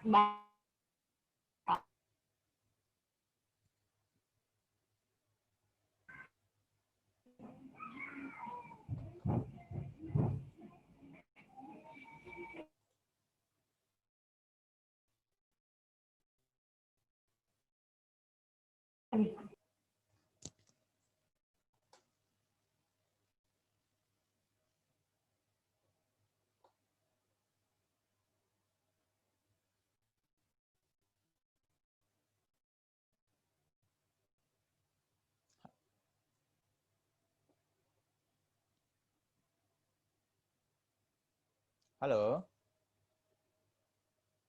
Halo Bunda. ya, halo, udah. Terima kasih atas jawaban dan tanggapannya Bunda. Untuk teman-teman dan viewer, apakah masih ada pertanyaan? Masih ada pertanyaan dari teman-teman semuanya? Mungkin untuk Mas Andi Alfi Syarin mungkin, atau kepada Bunda Morana Nasution juga, apakah masih ada pertanyaan? Oke, mungkin untuk saat ini mungkin masih ada yang malu mungkin untuk bertanya. Mungkin nanti bisa, tadi bisa DM Bunda juga di @kayanasution, atau Mas Andi juga tadi yang Instagramnya juga udah dikasih ke kita, bisa di sana, atau nanti kirimkan pertanyaan kepada kita panitia, bisa kasih ke saya ataupun udah dikasih bahasa sendiri. Nanti kita akan kirimkan langsung pertanyaan ke beliau dan akan dijawab oleh Bu Morana Nasution ataupun Mas Andi Alfi Syarin sendiri. Dari teman-teman masih ada yang ingin bertanya, boleh di raise hand mungkin. Ada kesempatan lagi. Sudah tidak ada ya? Oke, kalau gitu mungkin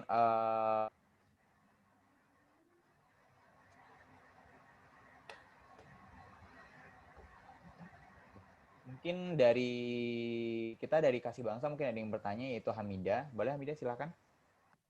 Oke, baik. Terima kasih Kak Jeffrey. Saya langsung bertanya kepada dua narasumber kita pada siang dan menjelang sore, kepada Ibu Bunda Morana Nasution dan Mas Andi Alfi. Tadi Bunda udah jelasin materinya luar biasa, dan saya tuh kayak merasa, wah ini aku banget gitu. Kemudian Mas Alfi juga gitu, aku merasa bahwa sama juga seperti pengalaman Ibu Farah Kalbia, yang mana saya dulu adalah anak IPA dan sekarang pindah ke manajemen gitu di ekonomi. Gimana tuh ceritanya, pasti unik banget kan. Jadi yang saya ingin tanyakan kepada Bunda dan kepada Mas Alfi, di setiap kita akan tumbuh atau berusaha untuk menjadi mungkin lebih baik atau menyerap banyak pengalaman atau banyak belajar lagi, pasti banyak yang namanya kayak kegagalan, atau mungkin ada beberapa faktor yang membuat kita jatuh merasa terpuruk, seperti tadi ada di slide-nya Bunda, mungkin kita sudahlah, aku udah apa yang aku lakukan itu aku rasa udah cukup, tapi kenapa hasil tidak sesuai dengan apa yang kita inginkan. Nah, jadi maksudnya bagaimana gitu. Aku cuma mau minta trik-trik dari Bunda dan Mas Alfi supaya kita generasi muda itu tetap semangat terus untuk menggapai cita-cita. Terima kasih Bunda dan Mas Alfi. Oke Bunda, mungkin langsung dijawab jawaban juga oleh Mas Alfi. Silakan Bunda. Saya dulu apa Andi dulu nih? Yang muda dulu dong. Oh iya. Ya, silakan. Oke, kalau saya sendiri ya, karena mungkin saya merasakan apa yang dialami teman-teman ya, karena kita seumuran, kita lahir di era di mana kita tumbuh, di mana gadget di tangan kita. Sementara makan kita nggak bisa lepas dari gadget, nonton YouTube, scroll Instagram kayak gitu. Jadi kalau saya di keseharian saya berusaha untuk ini tidak begadang ya. Sebenarnya itu yang paling sering jadi masalah teman-teman seumuran. Jadi saya usahakan hidup saya itu disiplin, tidur pada waktunya, bangun pada waktunya, seperti itu. Kalau saya kan aktivitas saya sekarang kerja dari jam 9 sampai jam 5 sore, ada lagi proyek-proyek lain dan bisnis-bisnis yang saya lakukan dan lain-lain sebagainya, hiburan. Nah, dari situ ternyata hal yang paling penting itu membuat jadwal tiap hari. Membuat jadwal adalah sesuatu yang membebaskan kita sebenarnya. Kadang kita berpikir, kalau kita buat jadwal kita nggak bebas. Tapi sebenarnya membuat jadwal itu malah membuat kita bebas melakukan apapun yang kita mau, seperti itu. Karena saya merasa dengan disiplin, seperti kata Bu Mura ya, disiplin dalam eksekusi ya. Saya benar-benar merasakan itu ketika saya misalnya harus tidur jam 10 malam dan bangun jam 4 subuh. Untuk misalnya jam 4 subuh saya mulai, kalau yang Islam mulai melakukan ibadahnya, disambung dengan ritual-ritual pagi, seperti itu. Itu hal yang kecil tapi susah dilakukan oleh anak-anak muda sekarang. Kalau saya sarankan sih, bisa lebih disiplin untuk membuat jadwal keseharian mungkin ya. Kayak gitu, mulai sebelum tidur, kita udah mulai bikin jadwal besok kita mau ngapain, seperti itu. Dan sebelum tidur kita evaluasi sehari ini udah ngapain aja, kayak gitu. Kalau Bu Mora bagaimana Bu? Nah, keren banget kan. Nah, jadi sebenarnya kenapa Andi bisa memutuskan membuat jadwal, kalau kita tanya ceritanya lagi, tapi nggak selesai nih mungkin sampai jam 7 malam ya kan. Pasti dia punya kisah. Ya kisah apa? Kisah-kisah kegagalan, kisah-kisah keterlambatan. Betul nggak sih Andi? Benar nggak? Iya bener Bu, bener Bu. Benar kan? Nah, sampai akhirnya, nah itu tadi, anak-anakku nggak usah takut. Engkau ini tempatnya salah dan kalah sekarang ini. Sering salah aja. Sering kalah, nggak apa-apa, bangga sama kalah, bangga sama salah. Suatu saat ya, dengan proses semua perjalanannya dari salah dan kalah, kau akan belajar. Belajar apa? Oh iya ya, dari kalah ini otak kita diajak untuk berpikir, ya besok kalau gue mau ini lagi, gue nggak mau kalah, bener nggak? Nah, gini caranya. Kemarin tuh gagalnya di sini. Wah, saya kurang gini. Wah, saya kurang gini. Betul kan? Nah, waktu salah juga sama, aduh nyesel banget, kenapa gini ya jawabnya, kenapa begitu ya, tepok jidat entah berapa kali. Nggak apa-apa, tepok aja terus, biar dia aktif kepalanya, tapi jangan kencang-kencang. Ya. Nah, gitu. Jadi, berkali-kali lah engkau salah, berkali-kali engkau kalah. Ya. Nanti di sana, di perjalanannya engkau akan menemukan cara. Ya, cara yang baik. Cara atau rumus formula yang itu manjur untuk dirimu, gitu. Nah, contoh kalau misalnya suka terlambat, nah, dengan dibuat jadwal kita jadi free, bener banget, gitu kan? Terpola, teratur, terukur dia, gitu. Sehingga nanti dengan cepat menyelesaikan, ya kan, disiplin menyelesaikan pekerjaan-pekerjaan, sehingga ada waktu luang untuk apa? Melakukan bisnis-bisnis yang lain, mengembangkan bisnis-bisnis yang lain, atau hal-hal hehe dengan teman-teman di chatting dan segala macam gitu, Alwida. Jadi bangga aja kalah. Saatnya engkau memimpin nanti, insya Allah kau nggak akan melakukan kesalahan dan kekalahan lagi. Engkau akan jadi pemenang terus nantinya. Ya? Dan Mas Alfi, Oke. Terima kasih banyak nih jawabannya sama Mas Alfi juga. Hamidah gimana? Masih ada pertanyaan lain mungkin? Luar biasa jawabannya keren-keren semua. Dari Mas Alfi juga sangat pokoknya kena ke Hamidah, terus dari Bunda juga. Nah tadi juga Bunda tuh sempat Berarti udah puas ya Hamidah ya? sering berbuat kesalahan agar kita itu bisa mungkin untuk yang menjadi lebih baik lagi gitu, karena dari kesalahan kita belajar gitu. Tapi Bunda, Hamidah, ada lagi yang Hamidah mau tanya ini. Dari kesalahan terkadang kita melihat teman-teman yang lain kok pada benar gitu. Jadi timbul rasa insecure gitu, apalagi sekarang lagi istilahnya lagi populer banget untuk kata insecure ya. Ya bener, insecure Lagi kok kayak insecure, gini. lagi hot-hotnya ya Bunda sekarang ya. Bener, jadi aku insecure dia melihat dia yang udah lebih daripada aku gitu. Iya. Jadi jangan selalu melihat dari kacamata buram, ya. Nah, jadi sering-sering bersihin kacamata kita, berarti maksudnya apa gitu ya? Belum tentu juga, ya kan? Kadang kita punya rasa dan itu negatif, lebih bagus cepat-cepat dibuang. Jadi kalau kita ngerasa bahwa wah ini kayaknya nggak ini atau nggak sekeren itu, nggak seperti ini, nggak seperti itu.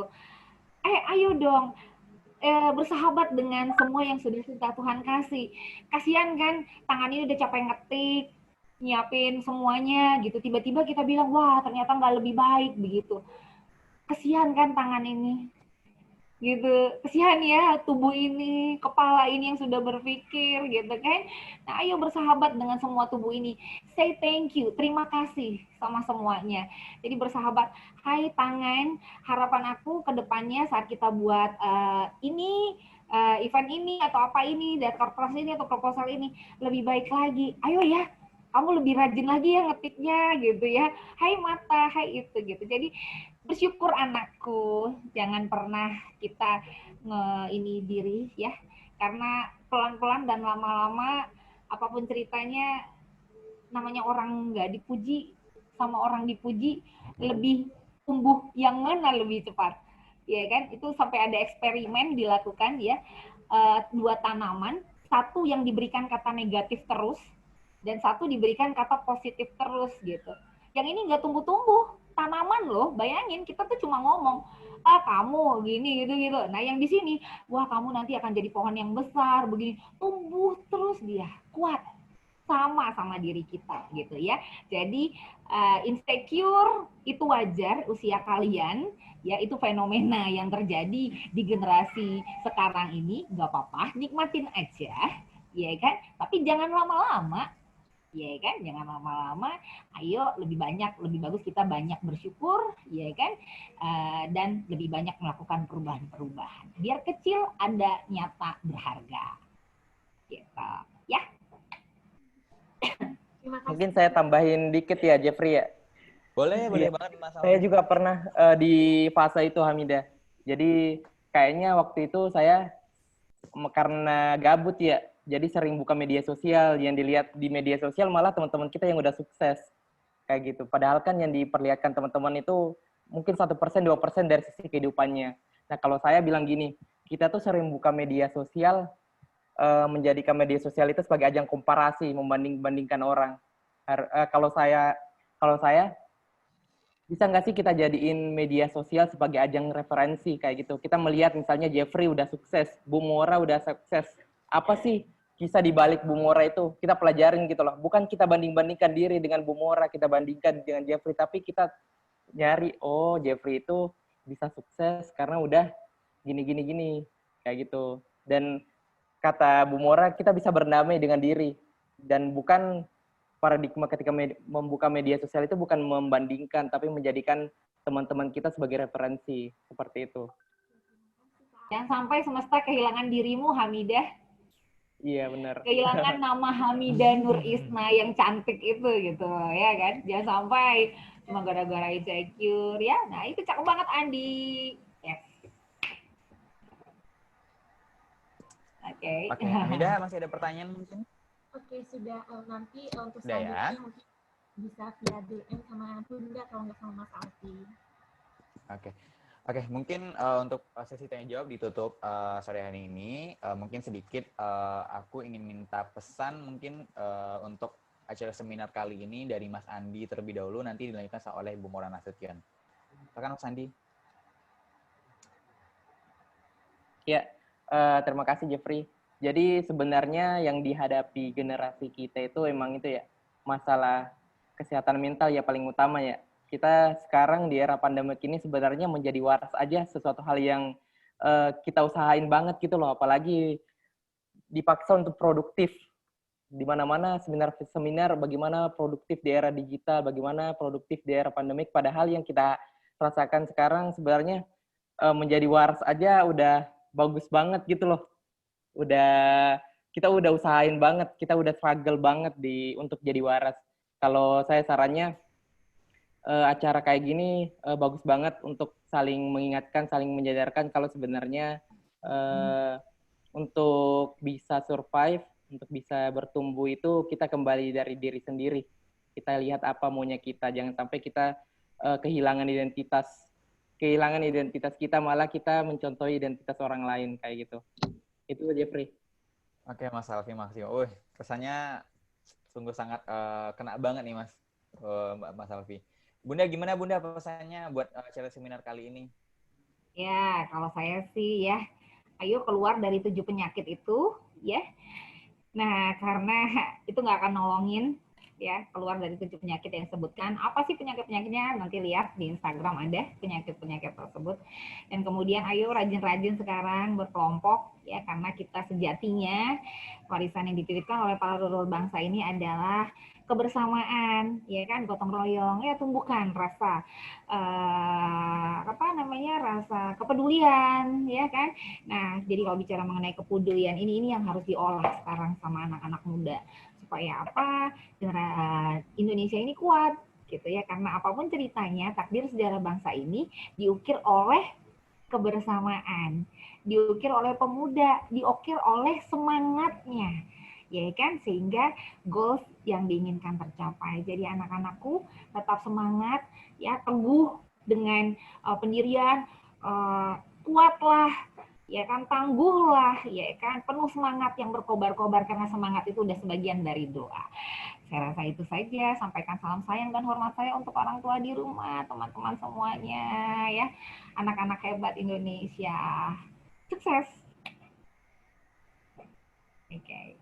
Terima kasih banyak Bunda Bella. Untuk teman-teman semuanya,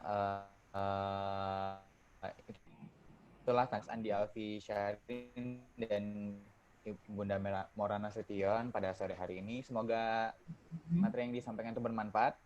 Jika memang masih ada pertanyaan, kalau di DM via Instagram mau kan Bunda? Boleh kan Bunda? Aman, dibalas, tenang aja. Iya. Pasti dibalas ya. Mas Alfi gimana Mas? Di DM Instagram is okay? Nggak apa-apa kan? Iya, silakan. Seneng banget kalau bisa lanjut diskusi di DM Instagram. Oke, kalau gitu. Bella, untuk teman-teman semuanya, saya akhiri untuk sesi penyampaian materi dari pada speaker, dan saya lanjutkan kembali kepada MC. Silakan, Hamidah. Baik, terima kasih kepada Bunda Mora Nasution dan Mas Andi Alfi Syahrin dan Saudara Fatahul Jeffrey yang sudah memandu seminar pada siang hari ini sampai sore dengan baik. Acara selanjutnya yaitu pemberian cenderamata kepada Mora Nasution dan Ibu Mora Nasution, mohon maaf, dan Mas Andi Alfi Syahrin, dan kepada Kak Jeffrey Fatahul yang akan diberikan secara simbolis oleh Ibu Farah Kalbia. Kepada Ibu kami persilakan. Baik, terima kasih. Apresiasi kami untuk Ibu Mora Nasution. Terima kasih banyak atas ilmu, sharing pengalaman dan pencerahannya. Mudah-mudahan bermanfaat untuk kita semua dan untuk Ibu sendiri. Semoga Ibu semakin sukses dan ini menjadi kebaikan untuk Ibu dan keluarga. Izinkan kami, saya mewakili Ketua STY Kasih Bangsa menyampaikan sertifikat atau cenderamata secara digital kepada Ibu Mora Nasution sebagai pembicara dalam seminar dengan tema Managing Personality and Skill for How to Treat Business in Digital Marketing Era. Fisiknya akan disampaikan mahasiswa kami. Mohon diterima Ibu Mora. Ya, saya terima dengan bangga Ibu. Terima kasih banyak sudah dipercayakan. Terima kasih. Sama-sama Ibu, terima kasih banyak. Mudah-mudahan tidak kapok jika suatu saat diundang lagi. Akan insya Allah sepanjang hayat dikandung badan insya Allah. Amin. Sehat terus ya Ibu ya. Ya siap Ibu, siap. Selanjutnya izinkan saya sekali lagi mewakili Ibu Ketua STY Kasih Bangsa untuk menyampaikan cenderamata kepada Bapak Andi Alfi Syahrin sebagai pembicara pada seminar yang dilaksanakan oleh STY Kasih Bangsa pada hari ini dengan tema Managing Personality and Skill for How to Treat Business in Digital Marketing Era. Mohon diterima Bapak Andi Alfi Syahrin. Iya Bu, terima kasih banyak Bu. Sebuah kebanggaan juga bisa berbagi di teman-teman STY Kasih Bangsa. Ya, terima kasih kembali. Mudah-mudahan sukses terus, Mas Andi, sehat selalu. Iya Bu, Suatu saat, amin. mudah-mudahan kita bertemu lagi. Amin. Selanjutnya, saya sekali lagi mewakili Ibu Ketua STY Kasih Bangsa untuk menyampaikan cenderamata kepada Ananda Fatahul Farmajit Sri Kurnia yang hari ini berpartisipasi sebagai moderator webinar nasional yang dilaksanakan oleh STY Kasih Bangsa dengan judul Managing Personality and Skill for How to Treat Business in Digital Marketing Era. Semoga bermanfaat dan bisa menjadi bekal, menjadi motivasi untuk mencapai sukses-sukses yang lainnya. Mohon Makasih banyak diterima. Bu Farah.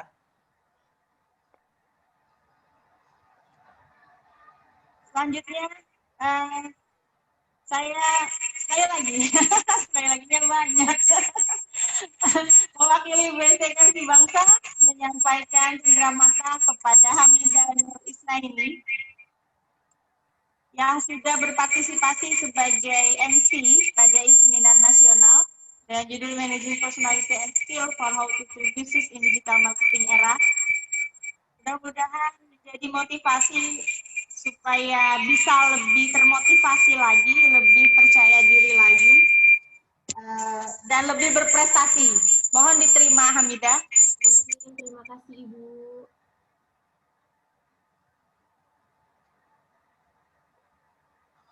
Oke. Hamidah. Oke, baik. Terima kasih saya ucapkan kembali kepada Ibu Farah Fabia yang telah mewakili Ibu Ruslaini dan kepada Bunda Mora Nasution, Mas Alfi Syahrin, dan Kak Jeffrey Fatahul. Baik, acara selanjutnya yaitu kita sudah sampai di penghujung acara. Kita memasuki acara sesi foto bersama secara online. Dimohon kepada seluruh peserta untuk mengaktifkan video dan tersenyum ke arah kamera selama 15 detik. Senyum dulu, Bun.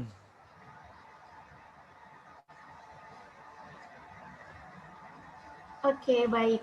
Kami mengucapkan terima kasih banyak kepada peserta online yang telah bergabung bersama kami dalam e-seminar pada siang sampai sore dengan tema Managing Personality and Skill for How to Treat Business in Digital Marketing Era. Kepada seluruh partisipan e-seminar, kami berharap semoga kita semua selalu diberi kesehatan dan dapat bertemu kembali pada acara e-seminar selanjutnya. Akhirnya, sampai kita di penghujung acara e-seminar pada kali ini, saya selaku Master of Ceremony mohon undur diri atas nama seluruh panitia penyelenggara. Kami ucapkan terima kasih dan mohon maaf jika ada kesalahan kata dan perbuatan yang kurang berkenan.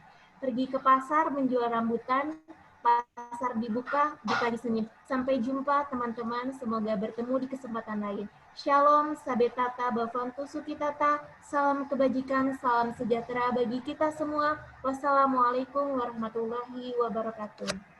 Waalaikumsalam warahmatullahi wabarakatuh. Baik teman-teman, ada info untuk Terima kasih semuanya. teman-teman bisa lihat di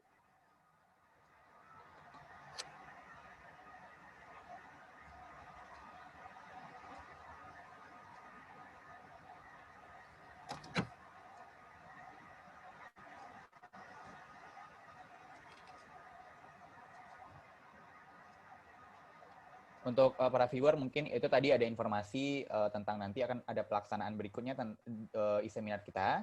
Jadi nanti untuk teman-teman yang ada kesempatan itu nanti akan dilaksanakan tanggal 29 dan tanggal 30 Agustus ini. Jadi silahkan nanti untuk bergabung juga bersama e-seminar tersebut. Sekian Amida, terima kasih. Terima kasih semua.